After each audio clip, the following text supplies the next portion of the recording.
Artificial intelligence has quickly moved from being something organizations were experimenting with to something many employees use every single day. But while much of the conversation is focused on productivity and automation, leaders are facing a different set of questions. How do you help people navigate the uncertainty? How do you build trust in a workplace that's changing rapidly? And perhaps most importantly, what does leadership look like when machines can now perform many tasks that once required human intelligence? Today's conversation isn't about becoming an AI expert. It's about becoming the kind of leader people need during times of profound change. Joining me today is Kari Zeller, a U.S. Air Force combat veteran and the founder and CEO of TGN Consulting. She joins us today to discuss her provocative new book, Replaced: Answering the Call of Leadership in the Age of AI. The book offers a strategic playbook for executives to harness disruption, reimagine value creation, and ensure human-centric growth in a world increasingly shaped by artificial intelligence. Today, we're exploring what this next era demands from leaders and why AI may change what good leadership looks like and why distinctively human capabilities are much more valuable.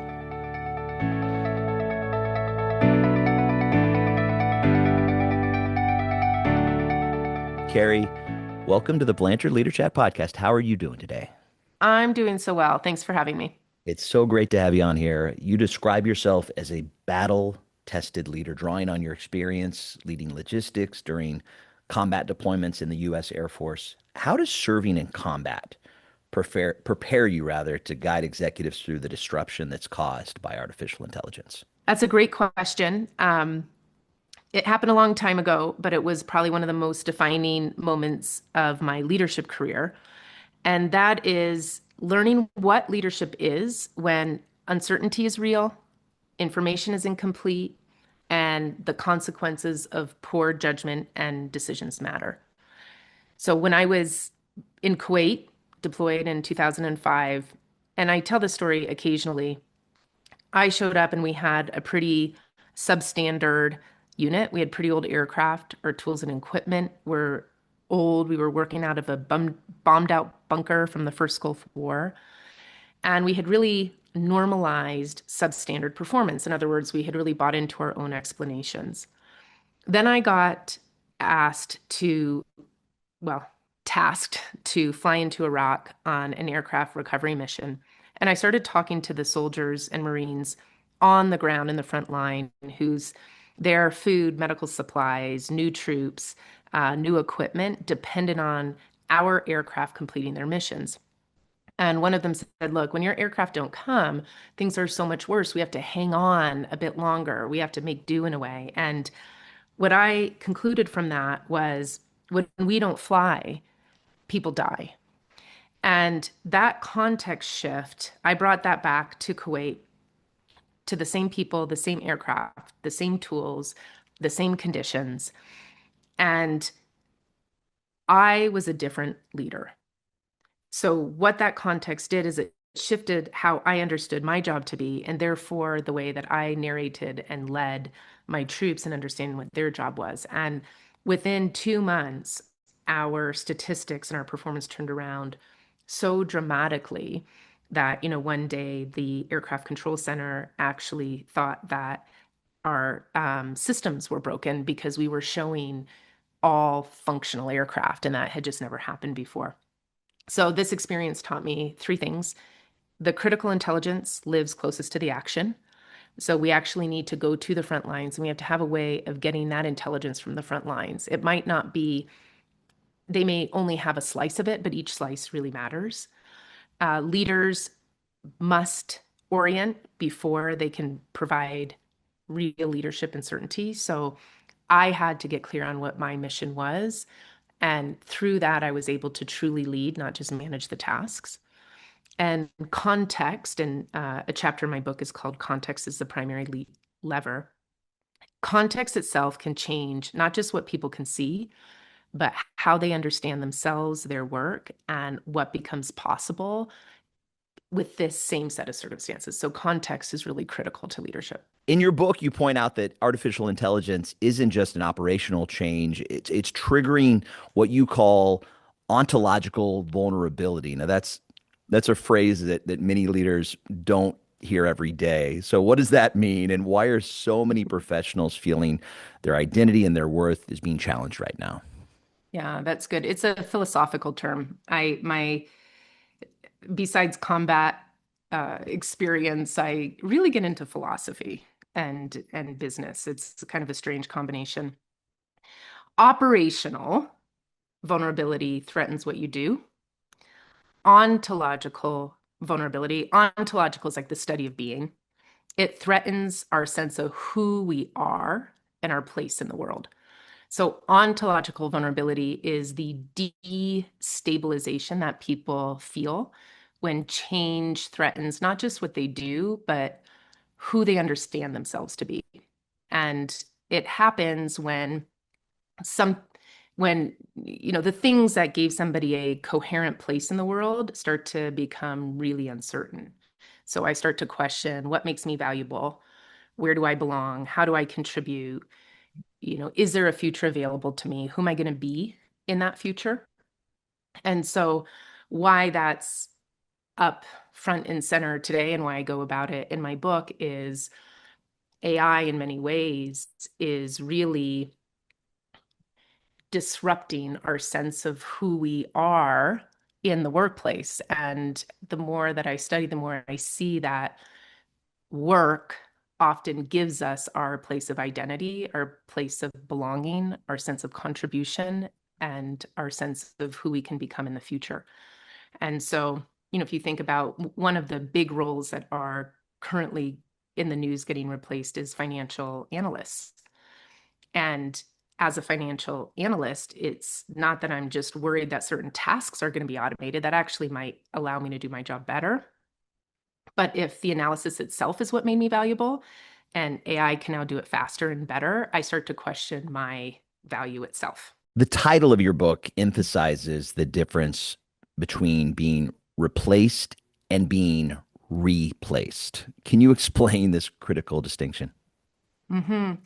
Well, it's actually the active leadership answer to ontological vulnerability. So, replaced is what we fear. And when we talk about being replaced, what we're really talking about is displaced, to be let go of or discarded, moved aside. I did play on that word. Dash place is the way that I have it in my book. So to be placed again, being Mm, again. So right. to be replaced is to move into a new place, a new context, like I shared at the start of the episode. My first context was we're only here for 5 months. We can put up with it until then. My new context was when we don't fly, people die. And that actually replaced ourselves in a whole different world in which our contributions, our expertise, our coordination mattered differently. And so um, being replaced answers the question of replacement with reinvention. One of the ideas that really stood out to me is your concern that the greatest risk isn't simply AI replacing work, but people gradually offloading their thinking and their judgment to technology. I see that a lot being spoken about in a lot of the concerns online. Why is that such a dangerous shift when it comes specifically to leadership? Yeah, there's a couple ways that I might answer the question. You added when it comes to leadership, so I'll start there. When we offload our judgment, um, what we're really offloading is our ability to make the right kind of decisions. So AI is really good at inference. It can tell us what is most likely given the available information. It can detect patterns. It can estimate probabilities. It can generate options for us that there's no human that can match the scale at which it can generate options. Leadership requires decisions, and any decision is asking you what matters. And given what matters, what will we commit to? And it needs to be made by somebody who will live with the consequences. I mean, that's a big difference between AI and humans.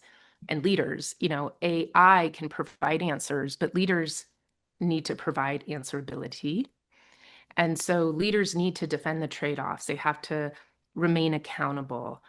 And they can't do that if they lose the ability to think and to do that critical thinking for themselves. Um, the other way to look at this is when you offload your thinking,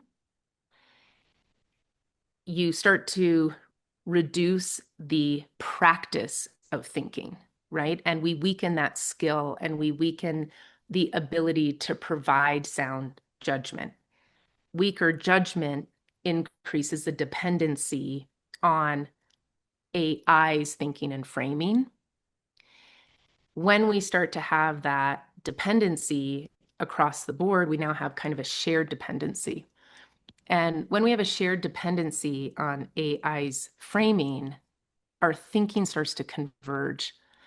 And convergence narrows the variation that sparks innovation. And so in our organizations, the less we think, the less variation we have. And the less variation we have, the less innovation we have. And then there's another side effect regarding answerability, and that is, and there's a lot of studies already coming out, one in particular with military cadets and drones, as the machine increasingly frames issues and recommends decisions, accountability begins to diffuse.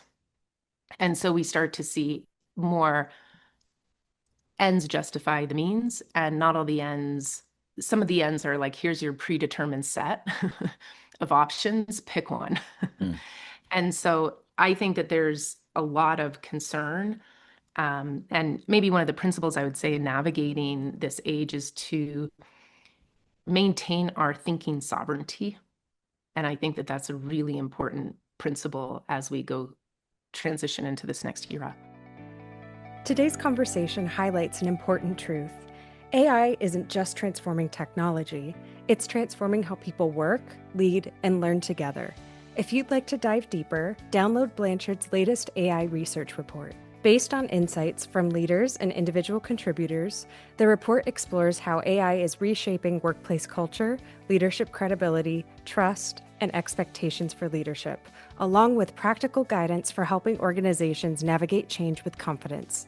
Get your free copy today at blanchard.com/resources. So much change ahead of us. You write that traditional change management often fails because it focuses purely on information rather than transformation. So what's the difference between managing change and actually helping people transition through it? Right. Yeah. And, given your podcast, my guess is your listeners may have been introduced to Bridges' work on psychological transitions. This is really where the core of this kind of thinking comes from. Change is external. It can be planned, scheduled, announced. It can be coordinated. It can be put on a Gantt chart. Transition is internal. It's the psychological process people go through as they come to terms with their new situation, their new identity, their new relationships. I mean, if you even think of a really simple example, getting personal examples, getting married, getting divorced, having a baby, your kids are, leaving home. All of these, when I became a mother, there was a baby, but it took a while to transition into motherhood. And it was a different identity. And I had a different kind of freedom. And I actually started to make my relationships changed. So I've been doing change and transition work for about 25 years. And it happens in almost all big changes, whether it's like a merger acquisition, a reorg, a new IT system, a relocation.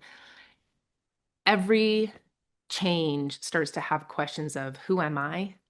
What's my new reality? What are my new relationships? How am I going to be successful in this change? How am I going to be known? And so this is really an identity transition. And that's the difference. And so, of course, this is one of the biggest changes that we have all encountered at the same time. And all of these questions are coming into the forefront for people. And so this isn't just a change that we need to navigate, but it's really a psychological transition into a completely new way of working, new way of thinking, and new way of relating to our own value.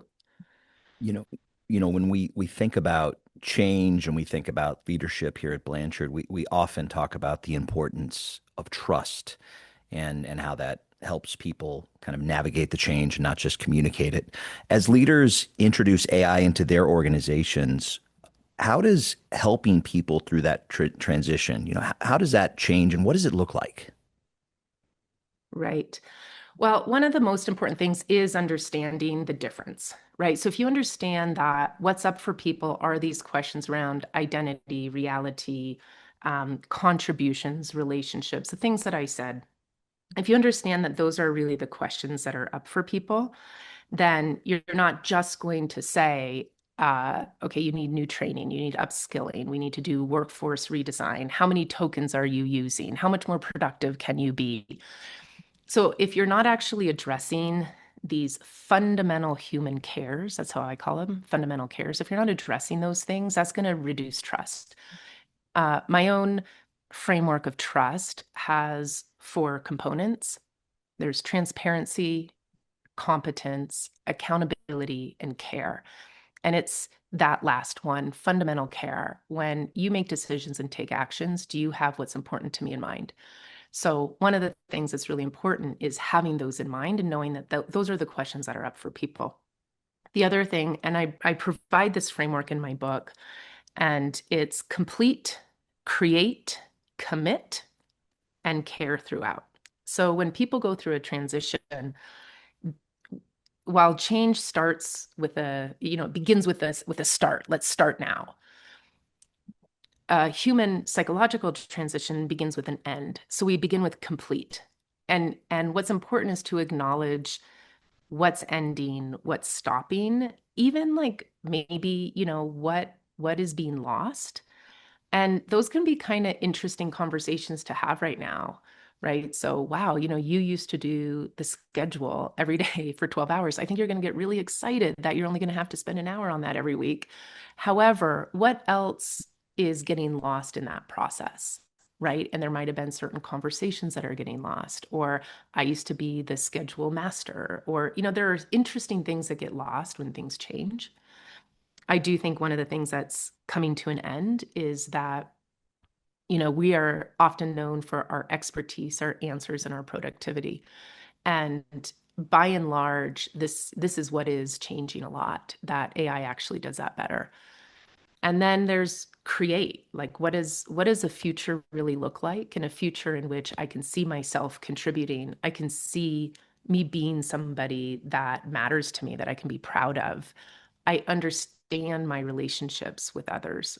So really creating a credible future in which people can see themselves inhabiting. And then the next is commit. So translate that future into clear promises, agreements, structures, practices. And then that last part, care, is be listening for underneath the resistance. I say people aren't resisting, they just care about something that's not getting addressed. Is it stability? Is it security? Is it identity? So I think these are core principles for leading people through change, any change. Mm. And I don't think it's any different, maybe even more important now.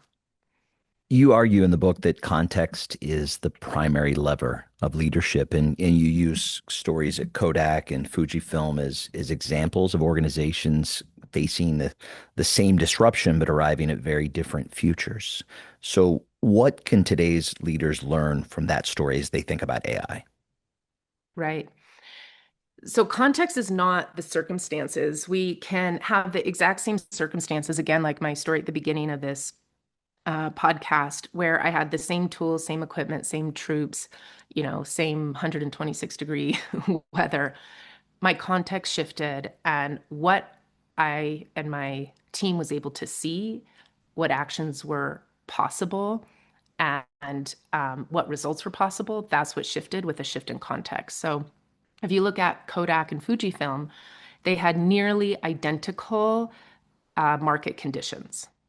They had nearly identical technological capabilities. The difference wasn't access to data, it was their context. So my reading, right, my reading of the situation is that Kodak operated from a context, something like a film company under threat. And inside of that, it saw that digital technology, even though they invented that, was cannibalizing the economics that had defined their company, right? So they were a film company, and film printing, all of that was declining. And so their conversations were around how do we defend, preserve, and manage the decline? So then let's outsource manufacturing, let's cut cost. Let's build a consumer inkjet business as another revenue stream. Fujifilm, on the other hand, operated from a different context. And, what I can do, something like an innovation company with chemical expertise.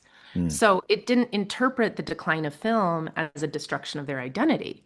Instead, it was an opportunity to rediscover and reconfigure their underlying capabilities. So their conversation is, where else can our expertise in chemistry, imaging, coatings, materials, where else can we create value? And inside of that, they saw healthcare imaging, cosmetics, advanced materials, and literally the same opportunities, but Kodak couldn't see it. So by 2012, Kodak filed for bankruptcy. And by 2020, Fujifilm was a $20 billion diversified company. Same data, same market forces, different contexts.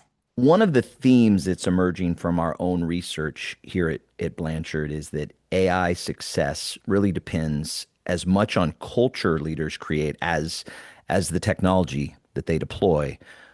From your research, how do leaders create that kind of environment where curiosity can replace fear? Because I think a lot of people and a lot of our listeners are very fearful about what's to come.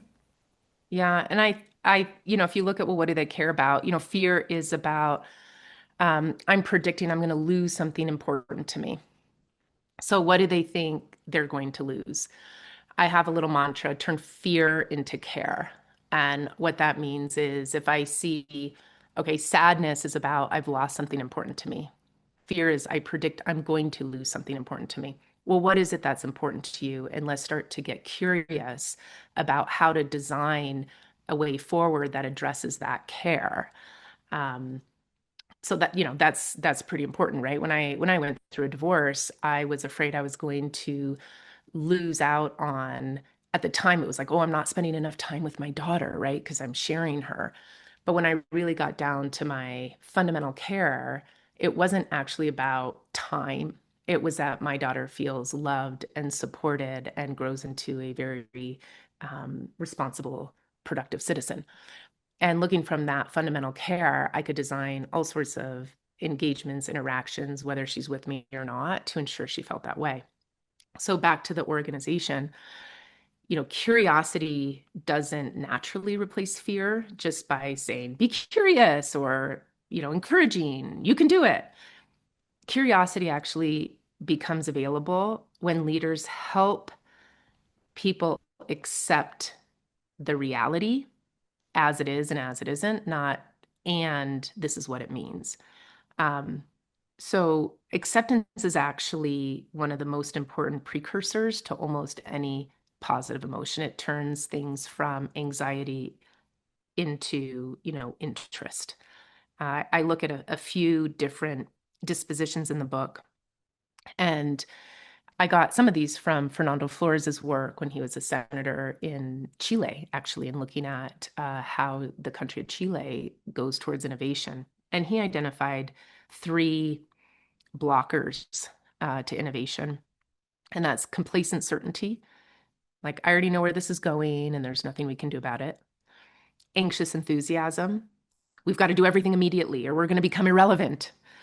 Indifference. Oh, this is all hype. It's not, it's not going to meaningfully affect us, kind of like this denial. All of these are an escape from the uncertainty.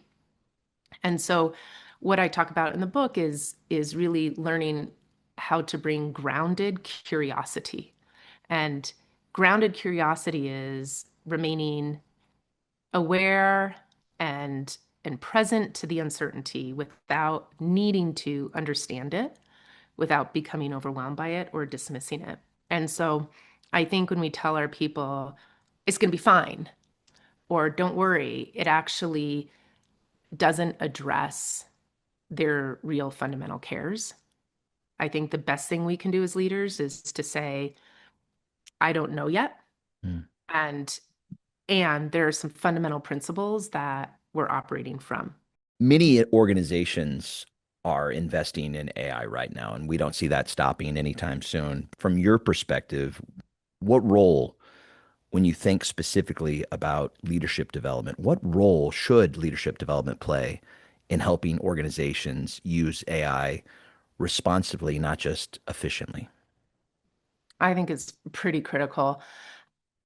You said earlier that leaders' job is to create the conditions. I always say the conditions for performance. So I was like, oh, he said something similar to that. And leaders need to understand,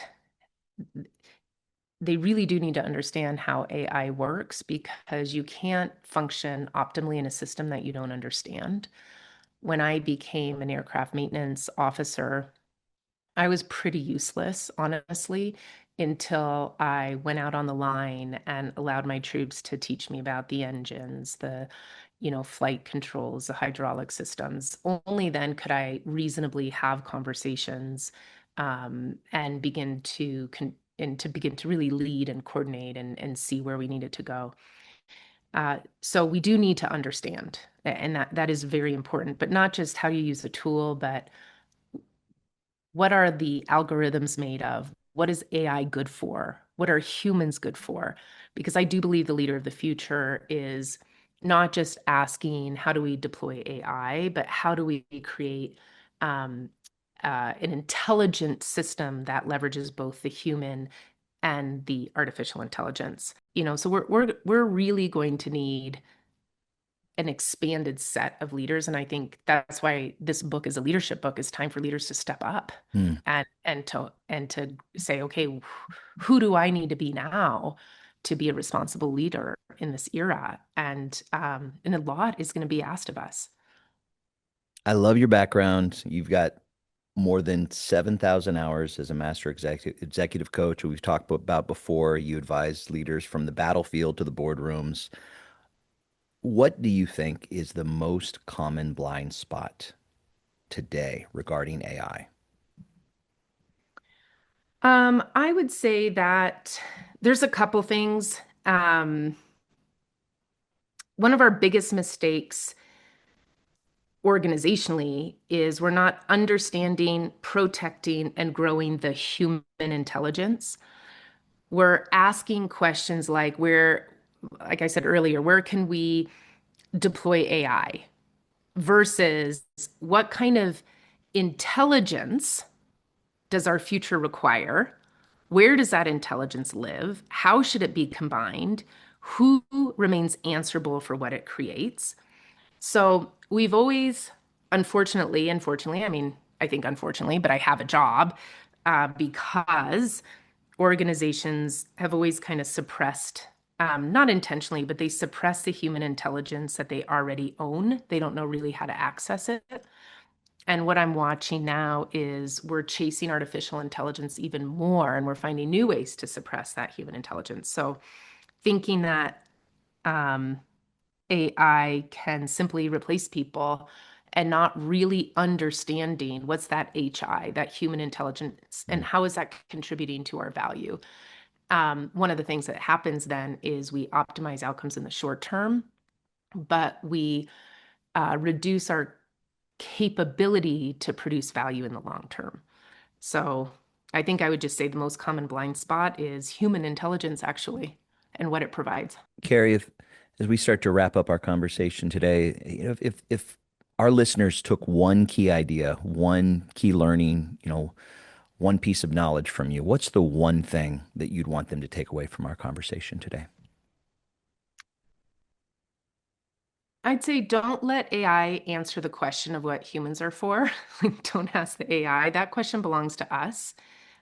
Certainly, AI is going to be part of the future, but human beings must remain the author and the answer for what we create. And that is the call of leadership in this age of AI. The book is called Replaced, Answering the Call of Leadership in the Age of AI. Kari Zeller, if people wanted to look into you a little bit more and see more about what you're working on, where would you send them? The easiest place to find me is karizeller.com. I do have a consulting firm, and that is tgn-consulting.com. And then, of course, find me where my book is too, on any online place. You can buy that book on any online seller. Love it. It's been absolutely fantastic having you on today. Thank you so much for joining us on this episode of the Blanchard LeaderChat podcast. Thank you. And thank you for joining us for today's podcast. If you enjoyed the interview, go ahead and subscribe wherever you listen to podcasts, and please share it with your friends. The best way you can help us grow is feedback. So write a review if you haven't already. This podcast is brought to you by Blanchard, the heart of human achievement. Visit Blanchard.com for additional resources to help you and your organization succeed.